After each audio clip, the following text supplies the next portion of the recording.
శ్లోకము 13 చాతుర్వర్ణ్యం మయా సృష్టం గుణకర్మ విభాగశః తస్య కర్తారం అపి మాం విద్యా అకర్తారం అవ్యయం.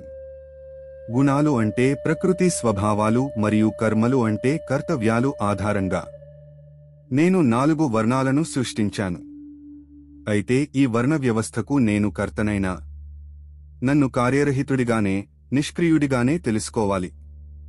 వివరణ: ఈ శ్లోకం జాతి వ్యవస్థ గురించి కాదు, కర్తవ్యాల విభజన గురించి. 1 చాతుర్వర్ణ్యం మయా సృష్టం.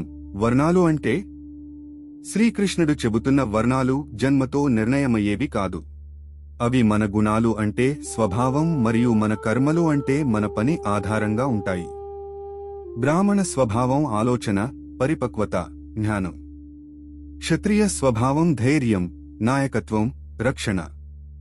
వైశ్య స్వభావం వ్యాపారం, వ్యవసాయం, ఆర్థిక నైపుణ్యం.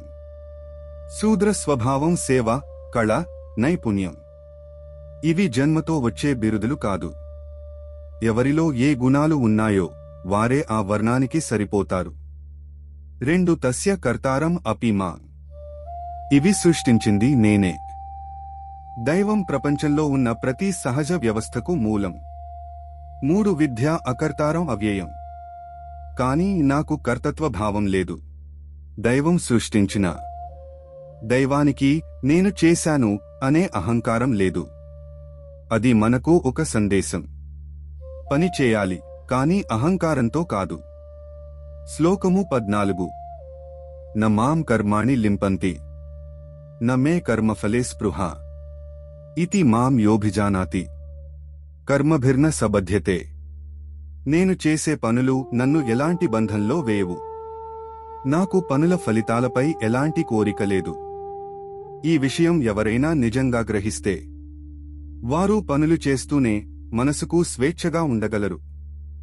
శ్లోకము 15 ఏవం జ్ఞాత్వా కృతం కర్మ పూర్వైరపి ముముక్షుభ్యః కురు కర్మైవ తస్మాత్వం పూర్వైః పూర్వతరం కృతం. మన ముందు ఉన్న మహానుభావులు, ఋషులు, రాజులు జ్ఞానం తెలిసిన తర్వాత కూడా తమ కర్తవ్యాలను కొనసాగించారు. ఎందుకంటే కర్మ నుంచి పారిపోయిన వారికి శాంతి రాదు. కాబట్టి నీ పూర్వజులు చేసినట్టు నువ్వు నీ పని చేయాలి.